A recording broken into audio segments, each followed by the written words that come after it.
Congressional Leadership. When a new term in Congress starts, they have to decide who the leaders are. A party caucus takes place. They separate by political party and they select their leaders. This is why congressional elections are so important. The winners, or the majority party, are going to put people in very powerful positions. And they use this power to persuade Congress to pass legislation that the party will like. Now, both houses of Congress have a majority leader and they have a minority leader. Let's look at the 435 members in the House. Are there more reds in the House or blues in the House? One copy, this is a code red. I repeat, a code red. That's right.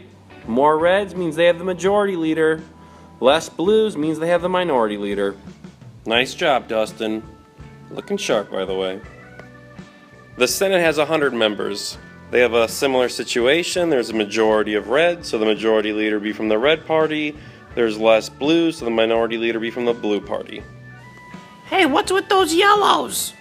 Of course, you want to know about the yellows because they're not really important. Well, they're either independents or vacant seats, but the point is, the majority leader has more people behind them, so they're more powerful.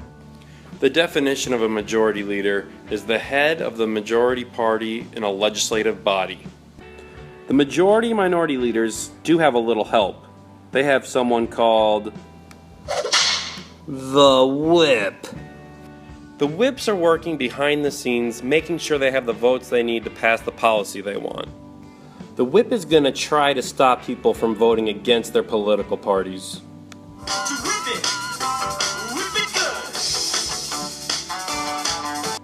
I hope you understand they don't actually have a whip. It's just like a really cool nickname. What? Oh, what? You wanted them whipping each other with real whips? What is wrong with you, weirdo? So the whip is trying to verbally persuade members of Congress to vote on party lines so they can get their policy enacted that they wanted.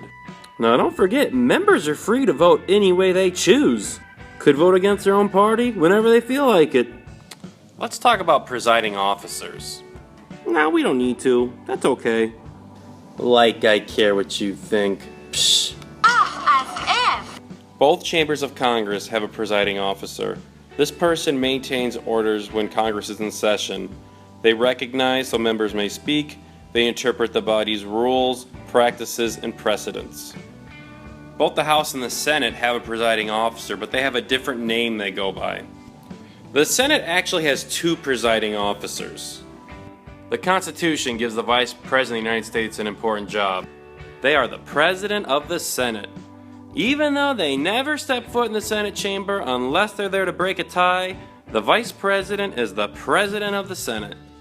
The President pro tempore is the presiding officer that's actually there. Although honestly, the Senate has so many rules, this isn't seen as a very powerful position, so they often will hand the gavel over to junior members to actually preside over meetings. The majority leader is arguably the most powerful person in the Senate. The House of Representatives only has one presiding officer, the Speaker of the House, and they are viewed as the most powerful individual in Congress. I hope you can see the importance of voting for Congress members, because the party that holds the most seats elects its leaders, and that party has the most power. I gotta go, but don't worry, as always, I'll be back.